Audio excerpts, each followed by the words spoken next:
Afternoon. I want to begin today by giving a brief COVID-19 update. This morning we held another meeting of our COVID-19 response team. I said last week that Maryland has begun to see an uptick in our key health metrics, and we're increasingly concerned by the sharp rise in hospitalizations, which have doubled over the last 3 weeks. Health officials are also warning that the convergence of the flu and the Delta and Omicron variants could lead to further spiking metrics and hospitalizations.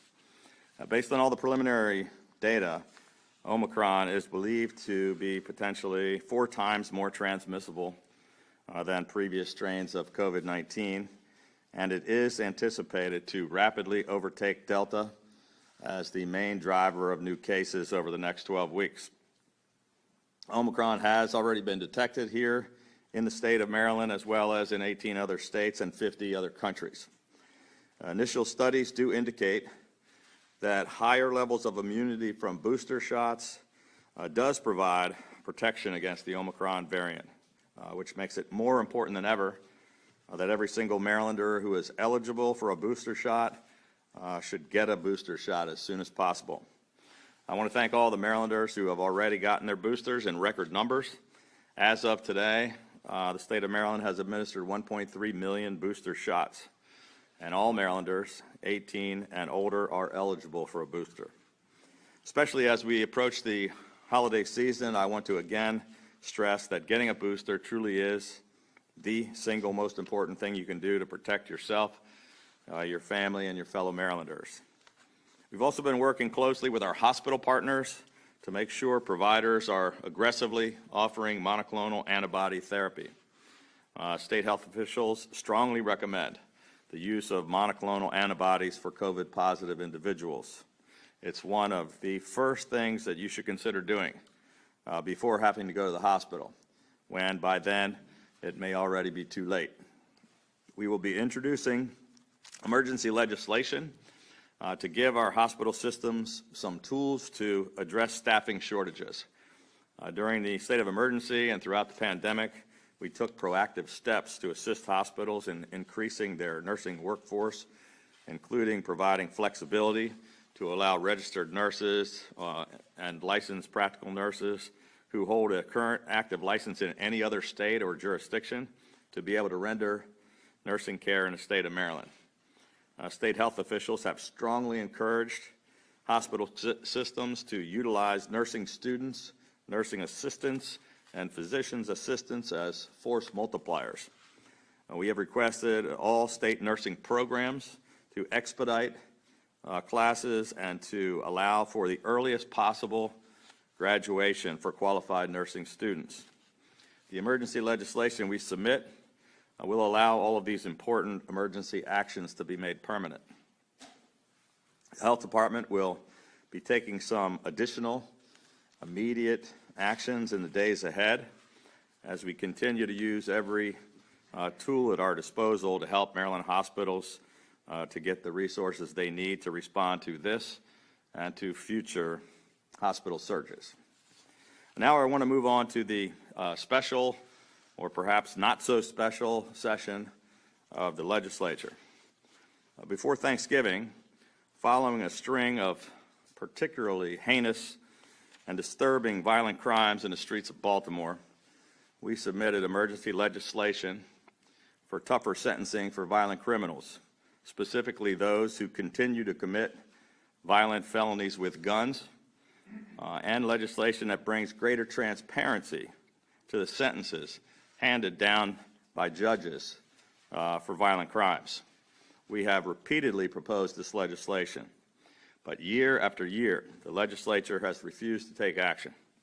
Meanwhile, while we wait for them to act, thousands of people have been killed in the city of Baltimore. As an example, the suspect who was recently arrested for the murder of 69-year-old Evelyn Player at her church had been previously arrested over and over and over again for other violent crimes against women, and he was repeatedly let back out onto the streets. Yet day after day, year after year, as violent crime escalates, and the death toll rises, the General Assembly continues to fail to pass critical anti-violent crime measures.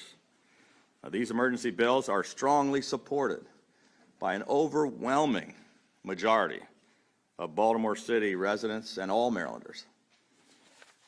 Yet legislators continue to ignore the desperate pleas of their constituents. This week, despite the fact that Baltimore surpassed the staggering milestone of 300 murders for the 7th straight year, legislators claimed that they just didn't have time to even consider this critically needed emergency legislation. They are ignoring the out-of-control violent crime, the shootings and murders that are destroying Baltimore City, and they're ignoring the desperate pleas of more than 80% of the people of Baltimore and the rest of the state who support this legislation. The same politicians who have repeatedly ignored and rejected these proposals to fight violent crime continue to offer no alternatives or solutions of their own. Instead, in the past few days, they actually voted instead to make it even easier for violent criminals to get out of jail rather than imposing consequences and taking the shooters off the street. Yesterday, despite the efforts of Senate Republicans, not one single Democrat was willing to vote with them and join with them to even bring these bills to the floor for an up or down vote. Now, this isn't just politics as usual. This is disgraceful and dangerous. It isn't a matter of Republicans versus Democrats. It's a matter of life and death. And it's not just about the differences between the right and the left. It's a difference between right and wrong. And there is still time for the legislature to reverse course and follow the will of nearly all of their constituents by taking immediate action on this emergency legislation. Today, I am once again calling on city leaders and the city delegation to stop working against this legislation and calling on legislative leaders across the state to finally take action on violent crime. The citizens will not be able to take back their streets and their communities without city leaders and legislators doing the jobs that they were elected to do.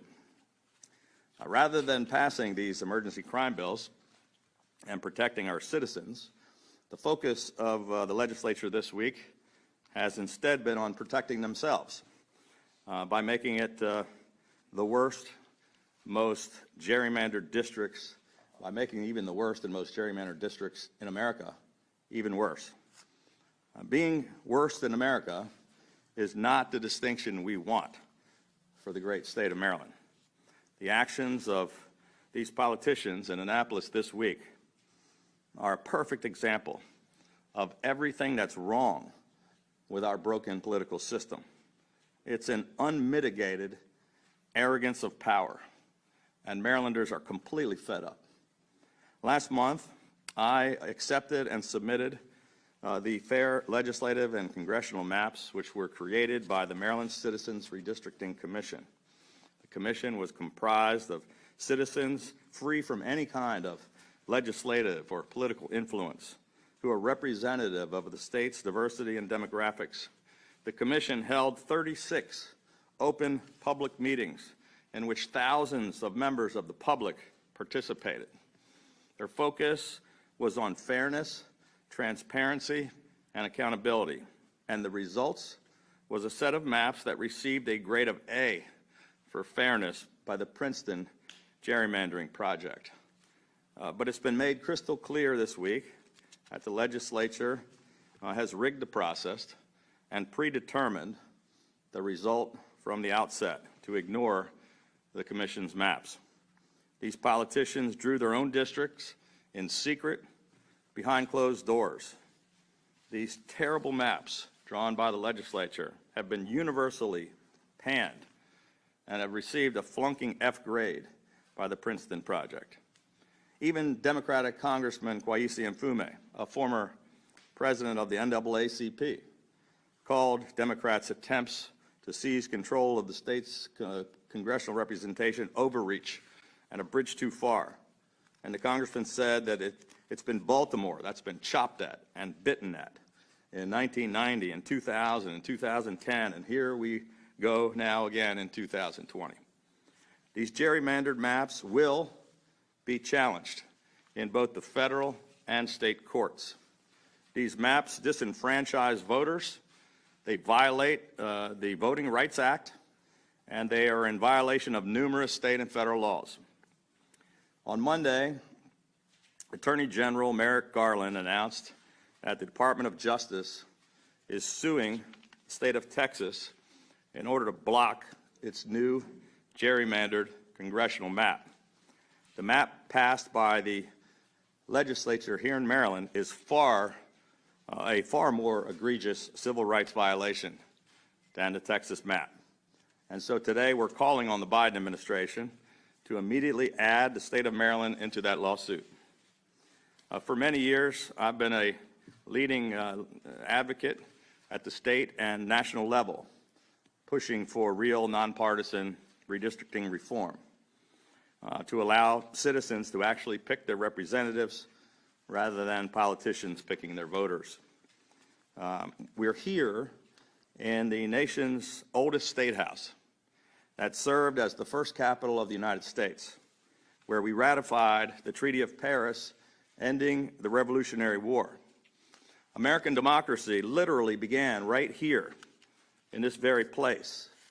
And yet, when it comes to free and fair elections, Maryland is failing to live up to that proud legacy. This congressional map, drawn in back rooms by party bosses in Annapolis, makes a mockery of our democracy, and it's an embarrassment to all that our state stands for. And if you think these congressional maps are bad, just wait until you see what they plan to do with the legislative maps, which, as we speak, they're conspiring on in secret behind closed doors. So on behalf of all the people of Maryland who value fairness and integrity in our elections and in our political system, I am vetoing these disgracefully gerrymandered, illegal maps, which are a shameful violation of state and federal law. This is not the end of the process. This is just the beginning. The courts will be the final arbiter, not the partisan legislature. These maps cannot and will not stand.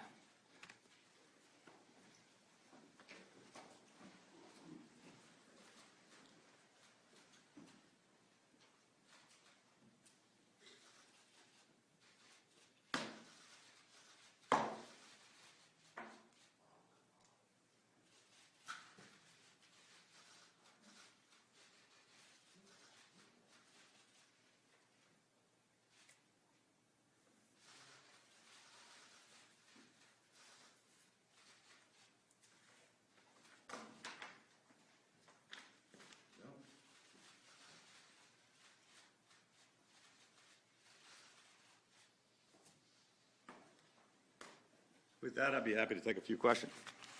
Gerrymandering, you have been talking about the public way for years.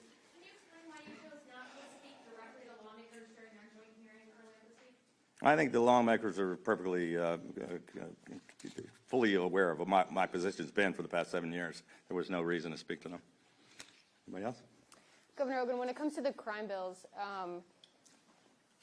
do you really think that they're going to take them up during the special session, and do you think the city can wait until January? I mean, I'm always an eternal optimist. I'm not sure that I really believe that they will, but they can. They're going to be here another day. I believe they're going to try to probably vote to override this veto, which I wanted to take the action right away rather than waiting another week because we want to be able to let the court process begin right away to overturn their action.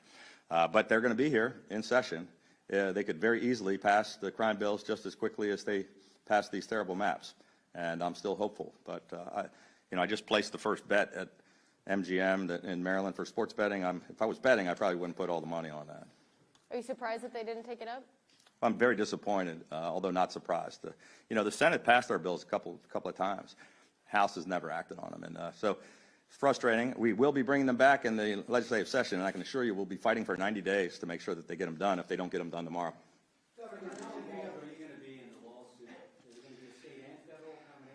I think there's going to be different federal and state actions, but they'll be taken taken by aggrieved citizens whose rights have been violated. No, but some of the Democratic lawmakers say that the maps that were approved are fair and regarding voting rights. What did you say? I would say they're absolutely wrong. I mean, I don't know if we can show that map up on the wall, but they're really probably the most egregious representation of a violation of the voting rights. If you see what they did to Prince George's County and 2 districts that were created by the Voting Rights Act to create majority-minority districts, and Prince George's County's 4th Congressional District carves out, winds all the way around through multiple counties into Edgewater and Davidsonville.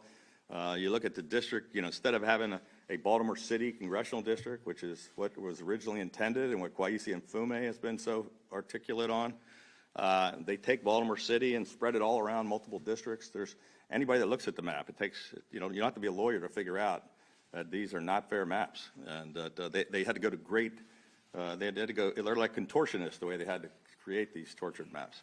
Governor, you mentioned, I talked with Majority Leader King yesterday, and she said that these maps were done by lawyers and they can hold it in court. Do you think, what do you think the prospect is? Well, we're going to see what the courts decide.